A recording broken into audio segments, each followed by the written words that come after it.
احمده ونصلي على رسول الكريم. اما بعد. ابھی عزیزاً محمد صلی اللہ علیہ وسلم نے یہ آیات کی تلاوت کی ہے، اسی کے متعلق بھی بیان کرنا ہے، اس کا ترجمہ بھی کروں گا، مختصر تشریح جو حضرت مولانا محمد علی صاحب کاندھلوی نے کی ہے اس کو سناؤں گا. اس میں کچھ حضرت کی بات بھی آئے گی ماشاء اللہ رحمۃ اللہ علیہ کی. اللہ تعالیٰ ان آیات کی صحیح تشریح کرنے کی توفیق عطا فرمائے. قرآن پاک اللہ نے ہم کو دیا ہے، عطا فرمایا ہے، دستور الحیات ہے. ہر موقع کے لیے اس میں تعلیمات موجود ہیں،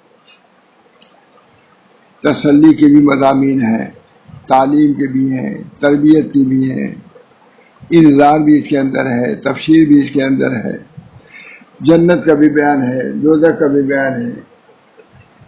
مختلف بیانات قرآن میں ہیں، اور واقعی اللہ تعالیٰ نے یہ کتاب دے کر کے ہم پر احسان عظیم فرمایا ہے. نعمتوں میں سب سے بڑی نعمت قرآن پاک کا نزول ہے، اور یہ بھی ایک نعمت کی بات ہے کہ ہم تک اللہ تعالیٰ نے واسطہ دروازہ پہنچایا ہے. ہم کو اس کا استحضار ہونا چاہیے، تمام مسلمانوں کو اس کے استحضار ہونا چاہیے کہ اللہ تعالیٰ نے قرآن پاک کی دولت سے ہم کو نوازا ہے.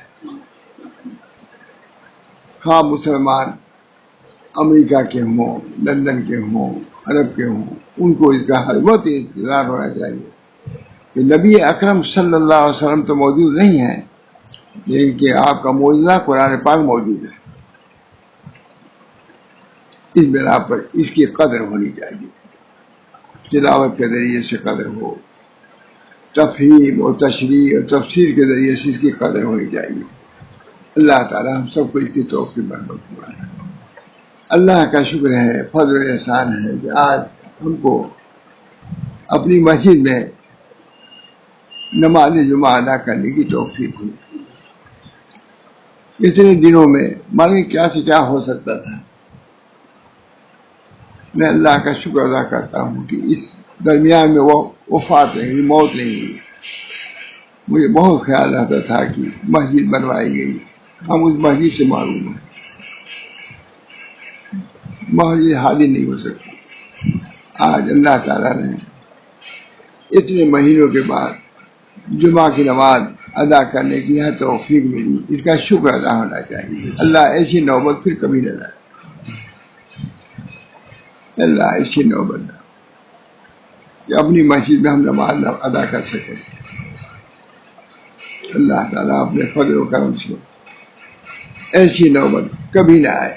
ہمیشہ مسجدیں ہماری آباد رہیں، ہم سب نماز پڑھتے رہیں، بلکہ ہماری جتنی مسجدیں ہیں دنیا میں اللہ تعالیٰ اس کو کھولے ہی رکھیں مصلیوں کے لیے. ہم مصلیوں کو بھی قدر کرنے کی توفیق برکت فرمائے. ظاہر ہے کہ ہم جہاں سے آئے وسیع آباد سے یہاں تک کوئی فاصلہ ہے، سوائے افسوس کے کچھ نہیں. اس آنے کی تو خوشی تھی، لیکن میں نے دیکھا کہ کوئی دکان بن گئی، مسلمانوں کی دکانداری رکھے بیٹھے، ہوٹل بھی سب جاری.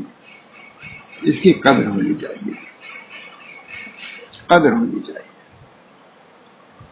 مسلمانوں کے اندر بڑی بے حسی ہے، نہ لباس ٹھیک، نہ چلنا پھرنا ٹھیک. کوئی جمعہ کا اثر میں نے پورے راستے میں نہیں پایا. میں افسوس کر رہا تھا. سب دکانیں ہوٹلیں کھلے ہوئے ہیں، سب بیٹھے داڑھی رکھے، تعلیم بھی باندھ رکھے ہوئے ہیں، لیکن مجھے نہیں. ہو سکتا نماز پڑھ چکے ہوں، لیکن بہت افسوس. یہ سارے عالم کے لوگوں کو میں کہہ رہا ہوں، اذا نودی للصلاۃ من یوم الجمعہ فاسعوا الی ذکر اللہ، فاسعوا الی ذکر اللہ، وذروا البیع. اسی پر عمل کر لو، انشاءاللہ نجات ہو جائے گی. ہمارے حضرت ماشاء اللہ صلی اللہ علیہ فرماتے تھے کہ آج مسلمان جماعت سے نماز پڑھنے لگے تو اس کا بھی اثر دوسروں پر پڑ جائے، مرعوب ہو جائے. لیکن میں نے کوئی اثر نہیں پایا پورے اس میں. جمعہ کا دن ہے، تیاری ہو، اچھے کپڑے ہوں. اللہ تعالیٰ بہت کتنے کم ہی آدمی تھے، آدمی بھی بہت کم تھے. اس میں تو بھر جانی چاہیے مسجد، یہاں سے وہاں تک بھر جانی چاہیے. میرے ذہن میں یہی تھا. بہرحال یہ چیز بھی بیان کرنے کی ہمت ہے. اللہ تعالیٰ ہم تمام سے دعا دے، اپنے نماز کی بھی قدر کی توفیق دے، اپنے مسجدوں کی بھی، مدرسوں کی بھی. معمولی بات ہے، مدرسے سب بند ہیں. کتاب و سنت کی تعلیم کا سلسلہ جو تھا وہ بند ہے. افسوس کی بات ہے. دعا کرنی چاہیے کہ اللہ تعالیٰ اس سلسلے کو جاری اور ساری فرمائے. یہ مکاتب، یہ مدارس اللہ کے رحمت کے نزول کی جگہ ہے. حدیثوں میں آتا ہے کہ جہاں صالحین کا ذکر ہوتا ہے اللہ کی رحمت نازل ہوتی ہے. کسی نے پوچھا کہ جہاں اللہ رسول کا ذکر ہوتا ہو وہاں کیا ہوگا؟ کہا تو اور زیادہ رحمتیں نازل ہوں گی. جب صالحین کے ذکر کے بعد رحمت خداوندی نازل ہو. اس بنا پر یہ سلسلہ جو جاری ہے اللہ تعالیٰ اس کو جاری رکھے، سارے عالم میں جاری رکھے. جہاں بددینی آ رہی ہے، بے عنوانی آ رہی ہے، دین سنت سے بیزاری آ رہی ہے، اللہ تعالیٰ ان سب کو ہٹا کر کے بیداری پیدا فرما دے. بیداری پیدا. اللہ تعالیٰ نے قرآن میں بہت کچھ نازل فرمایا. تسلی کے مضامین بھی ہیں اور تعلیم کے بھی ہیں، تربیت کے بھی ہیں. اللہ تعالیٰ زیادہ سے زیادہ ہم کو قرآن سے لگا دے، متعلق کر دے. حضرت شیخ الہند رحمۃ اللہ علیہ جو اسیر مالٹا تشریف لائے، انہوں نے یہی کہا کہ میں دو چیزیں سوچ کے آیا ہوں کہ یہ چیز اپنی امت سے لوگوں سے کہوں گا. ایک قرآن پاک سے تعلق پیدا کریں اور دوسرے باہم اتحاد اتفاق پیدا کریں. آج کہاں اتحاد اتفاق ہے؟ نہ اسلامی ممالک میں اتحاد اتفاق ہے، نہ مسلمانی جماعتوں میں اتحاد اتفاق ہے. سب ایک دوسرے سے بیزار سے معلوم ہو رہے ہیں. یہ بیداری کی بات نہیں ہے، یہ ہم لوگ کے لیے نحوست کی بات ہے. اللہ ہم سب کو توفیق عطا فرمائے. اتنی بات مجھے کہانی تھی، دل متاثر تھا راستے سے، اس بنا پر میں نے اتنی بات کہی. اللہ تعالیٰ اس بات کو بھی قبول فرمائے کہ ایک آدمی ایسا بھی ہو، اسے بہت سے ہوں گے میں کہ امت تو چاہتا ہے کہ دین پر عمل کرے. یہ تو چاہتے ہیں جو قدر کی چیز ہے اس کی قدر کرے. اللہ نے جمعہ کا دن دیا ہے، نہ یہود کو ملا یہ دن، نہ نصارہ کو ملا ہمارا. افضل الایام جمعہ ہے، سنیچر افضل الایام نہیں ہے، اتوار افضل الایام نہیں ہے، اور جمعہ کے دن افضل الایام. اس کی قدر ہونی چاہیے. اس میں کچھ درود شریف کی کثرت بھی ہونی چاہیے. درود شریف کی کثرت. ہم سب لوگوں کے اندر کوتاہیاں ہیں مجھ صاحب. دلائل الخیرات کتاب ہے حدیث کی، اس میں جمعہ کے دن 2 منزل ہے درود شریف کی، 2 منزل ہے. اسی وجہ سے تو جمعہ کے دن درود شریف کی کثرت ہونی چاہیے، سورہ کہف کی تلاوت ہونی چاہیے. اللہ تعالیٰ ان سب چیزوں کی پابندی. آپ کو معلوم ہے سورہ کہف کی کتنی فضیلت ہے. ہمارے حضرت مولانا ابوالحسن ندوی کا انتقال جو ہوا ہے وہ سورہ یاسین پڑھتے ہوئے یا سورہ کہف پڑھتے ہوئے ہوا ہے. ابھی پھر جلدی دیکھا ہے. اس کی وجہ بھی لکھتے ہیں لوگ. ان کے والدہ نے سورہ کہف پڑھنے کا ان کو معمول بنا دیا تھا، پڑھنے کے لیے معمول، اور اس کی وہ نگرانی بھی کرتی تھی ان کی والدہ کہ علی نے پڑھا یا نہیں پڑھا. مائیں بھی ایسی ہوتی تھیں، عورتیں بھی آزاد نہیں ہیں، اپنے اولاد کی تربیت ان کی ذمہ ہے. ہمارے سعید نے بڑی عمدہ بات کہی رکھے کہ ابا علی میاں کی تربیت میں ان کے ماں کا بھی حصہ ہے. میں نے کیا نظریہ کیا کہتے کچھ نہیں، ماں نے ان کو اعتدال پر رکھا. بڑی بات ہے، اس صحیح نہیں بات کہی تھی. اللہ تعالیٰ نے اس پورے خاندان کو ہمہ خانہ آفتاب، تمام گھر آفتاب، ہم لوگ مل رہی ہیں. سب کے اندر داعیہ اور جذبہ، دینی لگن، خدمت دین کا داعیہ اور جذبہ میں سبھی کے اندر پاتا ہوں. اب ایک آدمی دوسری بات ہے، سبھی کہتے ہیں کیسی کتاب ابھی لکھی ہے جو زندگی میں دیکھا ہوگا، کتنی عمدہ کتاب محمود حسنی نے بہت عمدہ کتاب لکھی. اللہ تعالی ہم سب لوگوں کو اپنے دین کی قدر کی توفیق مرحمت فرمائے. یہ ایام بھی قابل قدر ہے، راتیں بھی قابل قدر ہے، یہ مدرسے بھی قابل قدر ہے. جب تک ہیں اس کے حقوق کی ادائیگی کی ہم سب کو کوشش کرنی چاہیے. اللہ ہم سب کو توفیق دے. اب جس آیت کی میں نے تلاوت کی ہے ماشاء اللہ بہت ہی اہم آیات ہے. ترجمہ اس کا یہ ہے، ان الذین قالوا ربنا اللہ ثم استقاموا تتنزل علیہم الملائکۃ الا تخافوا ولا تحزنوا وابشروا بالجنۃ التي کنتم توعدون. تحقیق جنہوں نے کہا رب ہمارا اللہ ہے، یہ بھی بہت بڑی دولت ہے. اللہ کو ماننا اور اللہ کو رب ماننا ہے، دو بات ہے. ہم نے جو کتاب لکھی تربیت اولاد کی، اس میں لکھا ہے کہ پہلی چیز طلبا کے اولاد کے اندر یہ ڈالو کہ اللہ ہے، اللہ کے وجود کا یقین دلا دو، بس کام آسان ہو جائے گا. جسے اللہ کو مان لیا کہ ہمارا اللہ ہے، اور دوسری بات ہمارا رب ہے، خالق ہے، مالک ہے، یہ دو چیزیں ہو گئی. اللہ کے وجود کو ماننا یہ سب سے بڑی ابتدا، تعلیم کی ابتدا یہاں سے ہونی چاہیے. اللہ اب اس کے بعد کیا ہے، بے شک وہ لوگ جنہوں نے کہا کہ ہمارا رب اللہ ہے، ہم کو پالنے والا، پالنہار، ہمارا بھی بلکہ تمام عالم کا پالنے والا کون ہے؟ اللہ. یہ سب ایمانی باتیں ہیں. جتنا دل میں اس کا یقین ہوگا وہی اللہ تعالیٰ کی اقتداء، اتباع، اس کا داعیہ اور جذبہ ابھرے گا. ان الذین قالوا ربنا اللہ، بے شک وہ لوگ جنہوں نے کہا کہ ہمارا رب اللہ ہے، ثم استقاموا، پھر وہ اس کو مستقیم رہے. مستقیم کا مطلب یہی ہے کہ دین پر پورا پورا عامل ہو جائے، ایمان بھی کامل ہو اور اسلام بھی کامل ہو، اور ایک چیز نہیں ہوگی ذہن میں، احسان بھی کامل ہو، تب استقامت ہے. تین چیزیں ہیں، ایمان، اسلام، ایمان اور احسان. تو آج نئی چیز ابھی مجھے معلوم ہی بتا رہا ہوں. انہوں نے کہا کہ استقامت کا مطلب یہ ہے کہ تینوں چیزیں آئیں، کیا ایمان بھی کامل ہو اور ایمان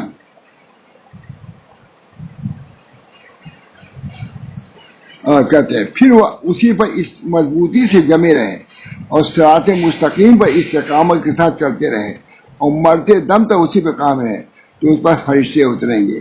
کہتے ہیں کہ اس سے معلوم ہوا ہے کہ استقامت صرف یہ نہیں کہ نماز آپ پڑھنے لگے، نہیں، ایمان کے جتنے شعبے ہیں ان کو اپنے دل میں لائیے، دین میں لائیے، ذہن میں لائیے، عمل میں لائیے، اور اسلام کے جو تقاضے ہیں اس کو پورا کیجیے.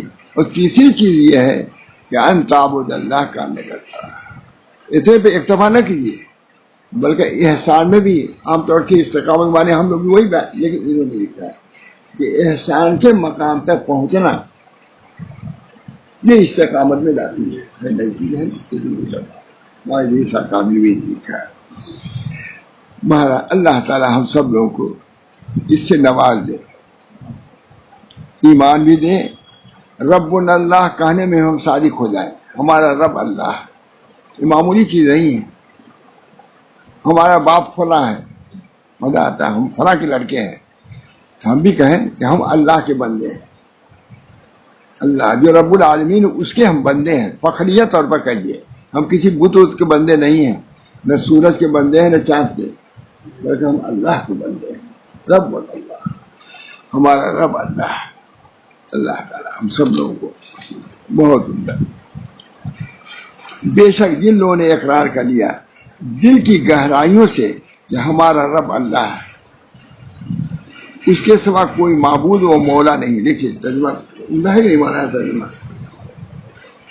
اس کی اطاعت کوئی معبود. دل کی گہرائیوں سے، بے شک جن لوگوں نے اقرار کر لیا دل کی گہرائیوں سے اقرار کیا، یہ کل بڑھا دیا ہے، خالی سرسری زبان سے نہیں بلکہ دل کے. بھائی علماء ہی ہیں ماشاء اللہ، سمجھیے اس کو، اور اسی تفسیر کرنے کا جاری کیجیے آپ سب لوگ.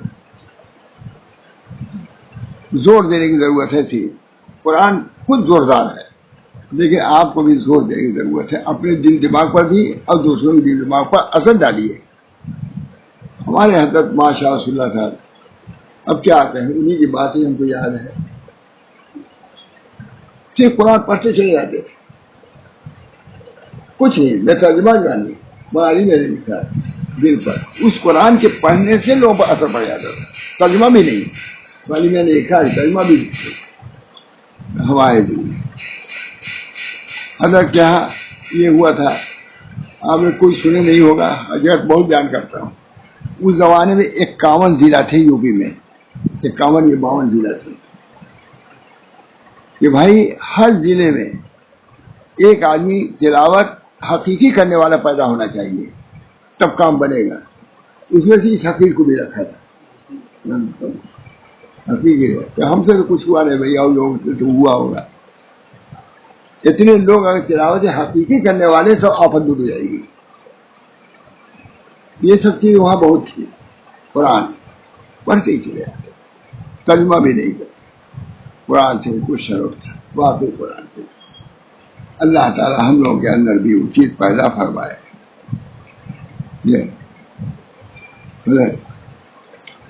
مضبوطی سے، اور پھر وہ اسی کو دیکھیں کیا عمدہ لفظ فرمائے، گہرائیوں سے. جن لوگوں نے اقرار کر لیا دل کی گہرائیوں سے کہ ہمارا رب اللہ ہے، اس کے سوا کوئی معبود، دیکھیں اب پہلے بڑھا دیا، اس کے سوا کوئی معبود و مولا نہیں. سنو، اللہ تعالیٰ ہے. اس کا ترجمہ انگریزی میں بھی کرا دے، بنگالی میں بھی کرا دے، گجراتی میں بھی کرا دے. معمولی نہیں ہے.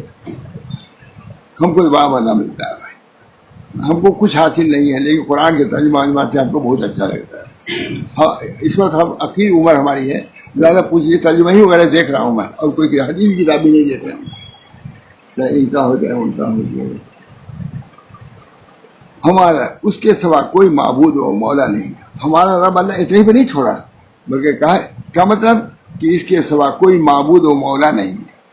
پھر وہ اسی پر مضبوطی سے جمے رہے. مضبوطی کر لگا دی، استقامت کا ترجمہ جمے رہے، خالی نہیں، مزید جمے رہے. اور صراط مستقیم پر استقامت کے ساتھ چلتے رہے، یہ بھی ہے اسی کے اندر، استقامت کے اندر. اور مرتے دم تک اسی پر قائم رہے، یہی استقامت. انشاءاللہ یہ مزید بہت کامیاب رہے گی. ہم تو کسی لائق نہیں ہیں، یہ قرآن تو لائق ہے، یہ مؤثر ہے، قرآن واعظ ہے.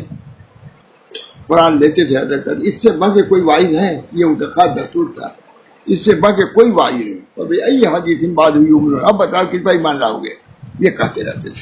منزل مٹا کہتے یہ جب ہو جاتی ہے. قرآن لے کے بیان، قرآن سے بڑھ کے کوئی واعظ نہیں. کبھی حدیث بعد ہوئی، اب کس پر ایمان لاؤ گے؟ یہ بھی پڑھتے تھے. اللہ تعالیٰ نے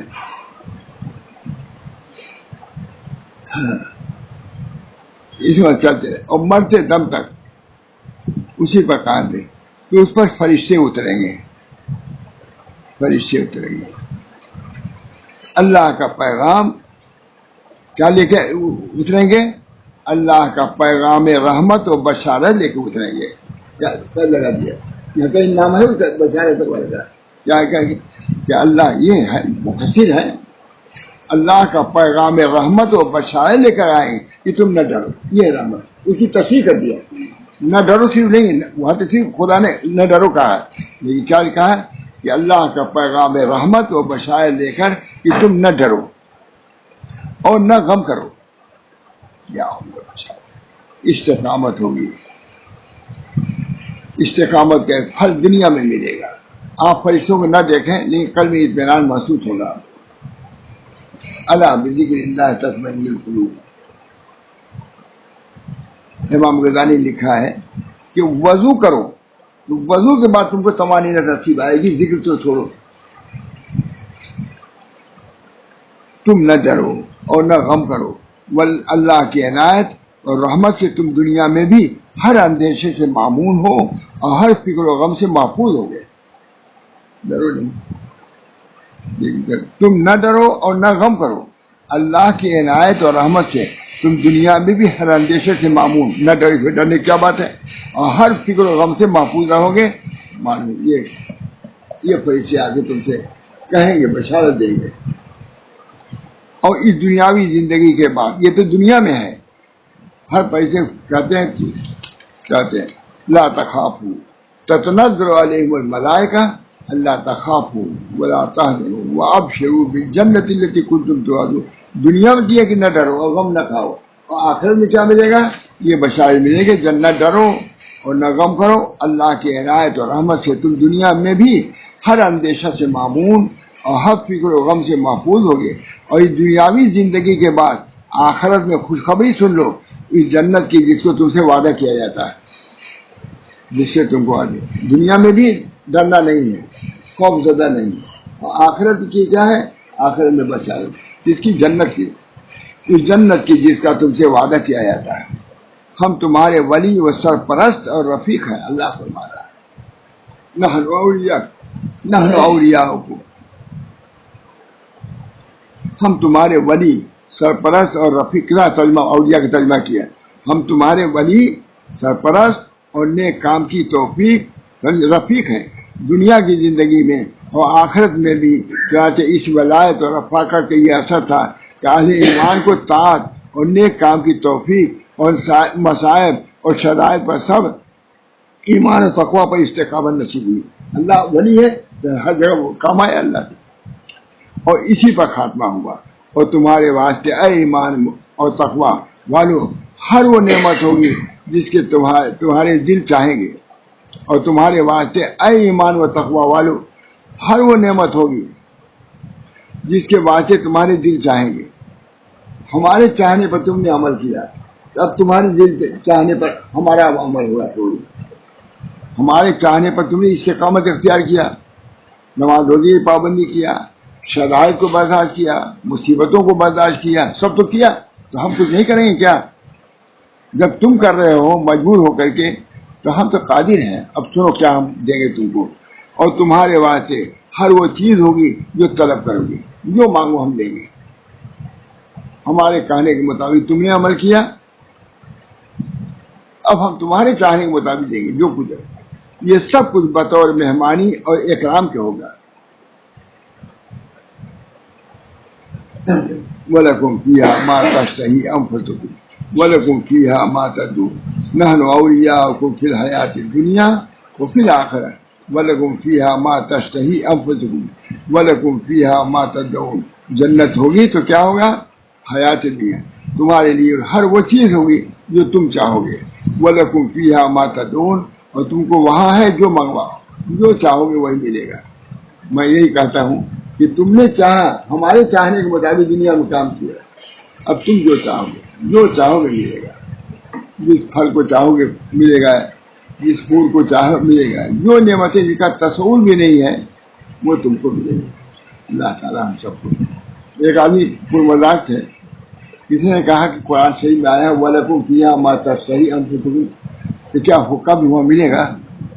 اعتراض کرنے والے اعتراض نہیں، مطلب وہ اسی اشکال، ہر وہ چیز ملے جو تم کو چاہو گے. تو کیا وہ تھے دیہات کے لوگ، کہا کیا حقہ ملے گا؟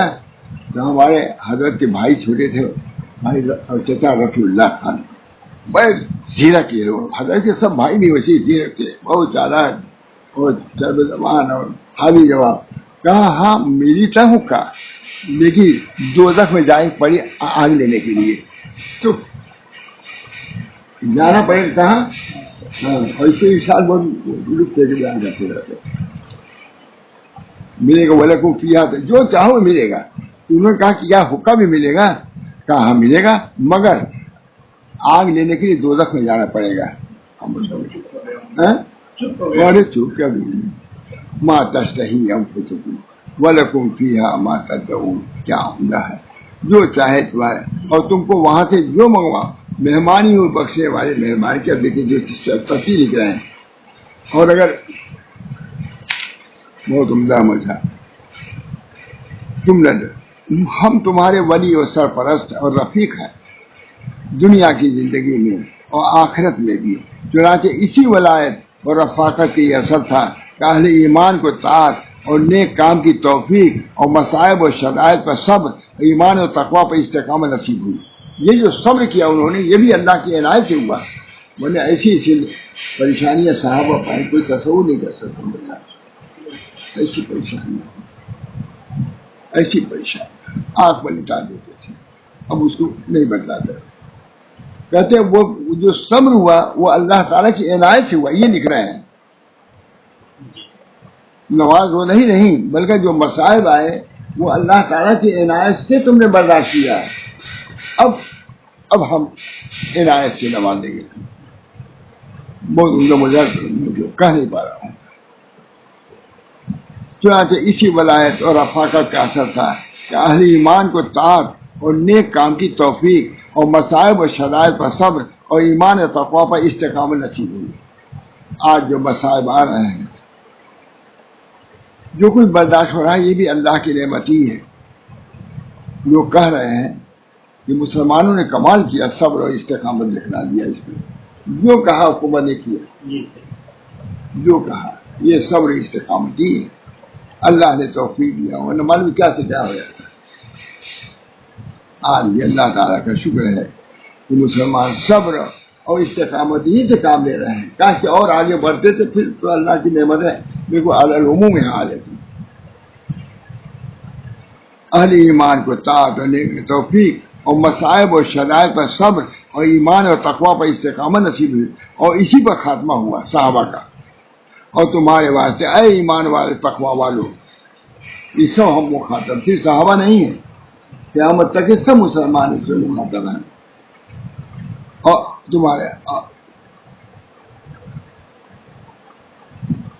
اور تمہارے واسطے اے ایمان و تقوی والے ہر وہ نعمت ہوگی جس کے واسطے تمہارے دل چاہیں گے، اور تمہارے واسطے ہر وہ چیز ہوگی جو طلب کرو گے، جو بھی چاہو گے ملے گی۔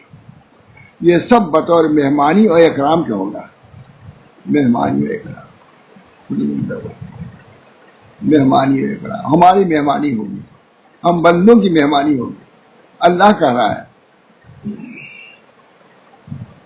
بدلہ نہیں کہہ رہا ہے، یہ سب بطور مہمانی اور اکرام ہوگا۔ اس پر اس پروردگار کی طرف سے جو مغفرت کرنے والا بڑا ہی مہربان ہے، اس کی طرف سے ہوگی، جو اپنی شان مغفرت سے ان کوتاہیوں سے درگزر کرنے والا ہوتا ہے، جن کے بعد شاید ایسے اکرام اعزاز کا استحقاق ہوتا ہے۔ کہتے ہیں جو اپنی شان مغفرت ہے نا، غفور ہے، جو اس کا مطلب لکھ رہا ہے، جو اپنی شان مغفرت سے ان کوتاہیوں سے درگزر کرنے والا ہوتا ہے، جس کے بعد شاید ایسے اکرام اعزاز کا استحقاق ہوتا ہے۔